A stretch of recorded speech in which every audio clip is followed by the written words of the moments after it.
তো আমরা এখন চলো ভাজক টিস্যুর শ্রেণী বিভাগ সম্পর্কে একটু জানি এবং দেখি এটাকে কয় ভাগে ভাগ করা যায়।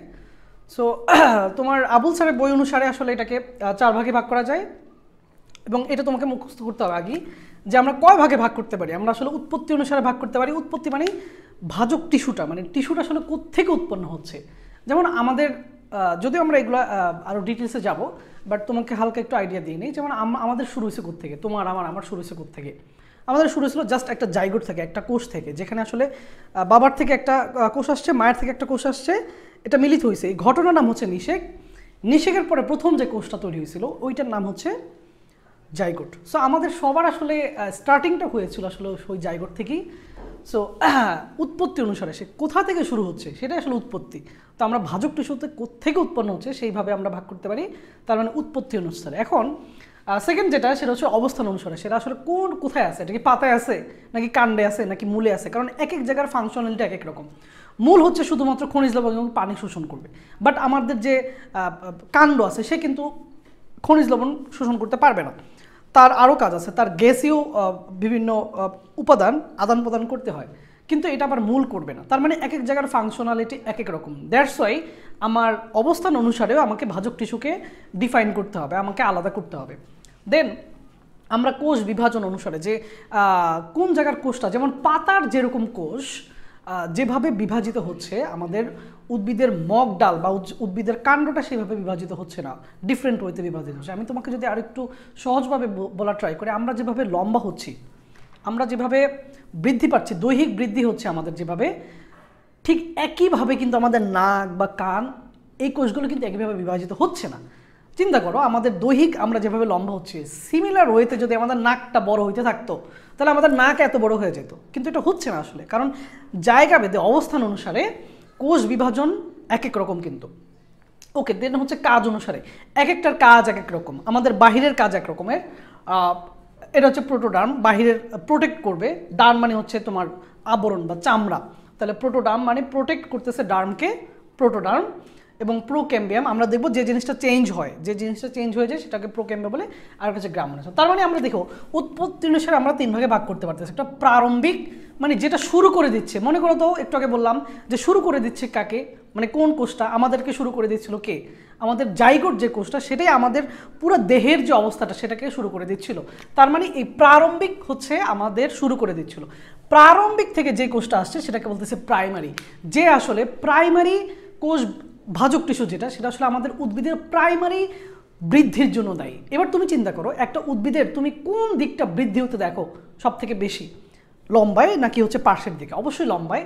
তার মানে লম্বায় যে বৃদ্ধি হচ্ছে এটা আসলে আমাদের প্রাইমারি বিভাজন বা প্রাইমারি বৃদ্ধি বলতে পারি।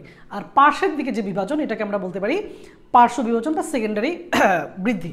তার মানে প্রাইমারি ভাজক টিস্যু আসলে উদ্ভিদের প্রাইমারি বৃদ্ধির জন্য দায়ী, এবং দেন হচ্ছে আমাদের সেকেন্ডারি ভাজক টিস্যু, যেটা আসলে আমাদের উদ্ভিদের পার্শ্ব বা সেকেন্ডারি যে বৃদ্ধি আছে সেটার জন্য দায়ী। এবং তোমাকে এটা মনে রাখতে হবে অবশ্যই, আমরা যদিও ওটা ডিটেলসে আলোচনা করব, যে সেকেন্ডারি ভাজক টিস্যু আসলে আমাদের স্থায়ী টিস্যু থেকে আসে। কারণ তুমি চিন্তা করো, উদ্ভিদ যেভাবে লম্বায় বৃদ্ধি হচ্ছে, পার্শ্বে কি সেভাবে বৃদ্ধি হচ্ছে? অবশ্যই না। পার্শ্বে খুবই মাইল্ডভাবে বৃদ্ধি হচ্ছে, খুবই কম বৃদ্ধি হচ্ছে, খুবই কম বৃদ্ধি পায়। এবং দ্যাটস ওয়াই আসলে এটা কাইন্ড অফ স্থায়ী টিস্যুর মতোই আচরণ করে। আসলে অ্যাকচুয়ালি আসেই আসলে সেকেন্ডারি টিস্যুটা স্থায়ী টিস্যু থেকে। স্থায়ী টিস্যুর কিছু কোষ আছে যারা আসলে ভাজকের মতো আচরণ করে, তারা হচ্ছে তোমার সেকেন্ডারি টিস্যু। তাহলে আমরা এটা দেখতে পারলাম যে প্রাইমারি টিস্যু আসে হচ্ছে প্রারম্ভিক থেকে, এবং সেকেন্ডারি আসে হচ্ছে স্থায়ী টিস্যু থেকে। এখন তুমি আমাকে বলো যে প্রারম্ভিক ভাজক টিস্যু আসলে কোত্থেকে আসে। আমি অলরেডি বলেছি তোমাকে যে এটা আসলে আমাদের নিষেক হওয়ার ফলে যে জাইগোট হয় সেটা থেকে। আচ্ছা, এবার অবস্থান, কোন কোন জায়গায় অবস্থান হতে পারে? তাহলে শীর্ষ হচ্ছে ভাজক টিস্যু। যত জায়গায় শীর্ষ আছে, কোন কোন জায়গায় শীর্ষ থাকতে পারে? পাতার শীর্ষে, মূলের শীর্ষে, কাণ্ডের শীর্ষে, ডালের শীর্ষে, যত জায়গায় শীর্ষ বা ফুলের শীর্ষে। তার মানে যত শীর্ষ থাকতে পারে সমস্ত শীর্ষে আসলে আমাদের ভাজক টিস্যু থাকে। এই ভাজক টিস্যুকে বলতেছি শীর্ষ ভাজক টিস্যু। এবং তুমি বুঝতে পারতেছো যে এই শীর্ষস্থ ভাজক টিস্যুর যে বিভাজন ক্ষমতা বা প্রবণতা, এটা অনেক বেশি থাকে। কারণ উদ্ভিদ বা প্রাণী যেটাই বলো না কেন, এটা হচ্ছে লম্বায় বৃদ্ধি হওয়ার প্রবণতা অনেক বেশি। তার মানে ভাজক টিস্যু যেটা, তার মানে এটা তুমি বলতে পারো এটা আসলে প্রাইমারি ভাজক টিস্যু। তার মানে শীর্ষজ ভাজক টিস্যু আলটিমেটলি প্রাইমারি ভাজক টিস্যুই। আমরা জাস্ট ডিফারেন্ট অ্যাঙ্গেলে আমরা সেম জিনিসটাকে দেখতেছি, আমরা কোনোভাবে উৎপত্তি অনুসারে দেখতেছি, আমরা অবস্থান অনুসারে দেখতেছি। আলটিমেটলি আমার প্রাইমারি ভাজক টিস্যুই আসলে তোমার শীর্ষোক্ত ভাজক টিস্যু। তারপর ইন্টার ক্যালোরি বা হচ্ছে নিবেশিত। নিবেশিত শব্দের অর্থ কি? নিবেশিত শব্দের অর্থ হচ্ছে দুইটার মাঝখানে, তার মানে দুইটা স্থায়ী টিস্যুর মাঝখানে যদি তোমার ভাজক টিস্যু থাকে এটাকে আমরা বলতেছি নিবেশিত ভাজক টিস্যু। এটা আমরা দেখব, চিত্র সহ দেখব।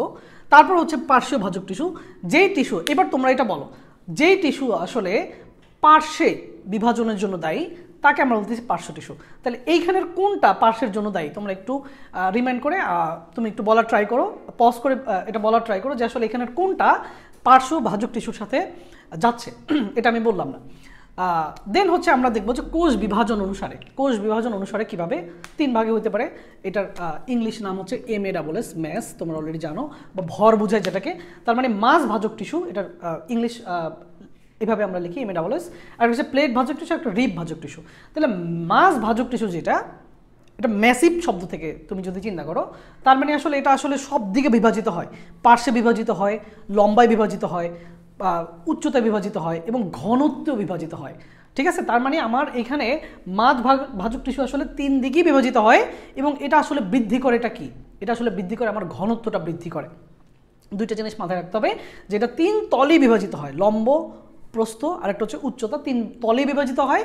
3 তলে বিভাজিত হওয়ার ফলে সে আসলে ঘনত্ব বা ডেনসিটি বাড়ায়, উদ্ভিদের ডেনসিটি বাড়ায়। তুমি দেখবা পার্শ্বের থেকে মাঝখানে কাঠের ঘনত্ব বেশি, কাঠের ডেনসিটিটা বেশি থাকে, যার ফলে মাঝখানের কাঠগুলো বেশি তোমার কি হয়, মজবুত হয়, শক্ত বেশি হয়, এবং এটাকে বলি আমরা সারি কাঠ। দেন হচ্ছে প্লেট ভাজক টিস্যু। আমরা প্লেট দেখছি, একটা প্লেট কীরকম হতে পারে, একটা তল হইতে পারে, জাস্ট একটা দৈর্ঘ্য আছে এবং প্রস্থ আছে। তার মানে প্লেট ভাজক টিস্যু যেটা, সেটা 2 তলে বিভাজিত হতে পারে, দৈর্ঘ্যে এবং প্রস্থে। এবং তোমাকে এখানে মনে রাখতে হবে যে এই প্লেট টিস্যু হচ্ছে, সে হচ্ছে ক্ষেত্রফলে বিভাজিত হয়, ক্ষেত্রফলটা বাড়ায় আর কি। সরি, ভুল বললাম, এটা আসলে আয়তনে বৃদ্ধি করে, আয়তনে বৃদ্ধি করে। তার মানে মাস ভাজক টিস্যু আসলে আমাদের ঘনত্ব বৃদ্ধি করে এবং প্লেট ভাজক টিস্যু আমাদের আয়তন বৃদ্ধি করে। মনে রাখতে হবে, যেহেতু 2 তলে হচ্ছে, তাহলে তোমার নর্মালি ক্ষেত্রফল হওয়ার কথা ছিল, বাট এটা আয়তনে বৃদ্ধি করে, এটা একটু মাথায় রাখতে হবে। রিব হচ্ছে যে আমাদের হচ্ছে রিবস যেগুলো আছে, আমাদের যে বুকের যে খাঁচা, তাহলে এইটা দেখো লম্বায় বৃদ্ধি পাচ্ছে, এটা কিন্তু লম্বায়, জাস্ট লম্বা, এটা কোনো তল না, এটা না হচ্ছে দৈর্ঘ্য না আছে প্রস্থ। তার মানে রিবস যেটা, সেটা 1 তলে বিভাজিত হয়, নর্মালি লম্বায় সে বৃদ্ধি হতে থাকে। কোনো একটা কোষ যদি এরকমের হয়, তার মানে সেটা আসলে রিবস, কারণ সে আসলে এই যে আমাদের নামটাই আসছে রিবস থেকে, যেটা লম্বায় শুধুমাত্র 1 তলে বিভাজিত হয়। তাহলে আমি যদি আরেকবার রিক্যাপ করি, এটা খুবই গুরুত্বপূর্ণ, এটা পরীক্ষা আসে। তার মানে মাস ভাজক টিস্যু আছে, সেটা হচ্ছে 3 তলে বিভাজিত হয়, দৈর্ঘ্য, প্রস্থ এবং উচ্চতায়, এবং 3 তলে বিভাজিত হয়ে সে নর্মালি তোমার হচ্ছে ঘনত্বে বৃদ্ধি করে, ডেনসিটি বাড়ায়। প্লেট ভাজক টিস্যু সেটা হচ্ছে 2 তলে বিভাজিত হয়, দৈর্ঘ্য এবং প্রস্থে। একটা প্লেটের কথা চিন্তা করো, তাহলে তুমি আমাকে বলো উদ্ভিদের কোন অংশটা দেখতে প্লেটের মতো বা একটা পাতের মতো? অবশ্যই পাতার মতো। পাতা দেখো 2 তল, মানে জাস্ট 2টা তল আছে, দৈর্ঘ্য এবং প্রস্থ। তার মানে প্লেট ভাজক টিস্যু নর্মালি কোথায় থাকে? পাতার মধ্যে থাকে। তার মানে 2 তলে বৃদ্ধি পেয়ে সে আসলে তোমার আয়তনটা বৃদ্ধি করে। এবং রিবস টিস্যু যেটা আছে, সেটা আসলে তোমার জাস্ট দৈর্ঘ্যের বৃদ্ধি করে। তো এই হচ্ছে আমাদের কোষ বিভাজন অনুসারে। দেন হচ্ছে আমরা যদি যাই কাজ অনুসারে, যে সে কী কাজ করতেছে, তাহলে কাজ অনুসারে প্রোটোডার্ম। প্রোটো মানে হচ্ছে প্রোটেক্ট করা, ডার্ম মানে হচ্ছে চামড়া। তাহলে যেই অংশটা চামড়াকে প্রোটেক্ট করেছে, তার মানে তুমি বাহিরের যে ছাল বা বাকল দেখতেছো, এইগুলো আসলে প্রোটোডার্ম। বাহিরের যে ছাল বা বাকল দেখতেছো, এই টিস্যুটা হচ্ছে ভাজক টিস্যু।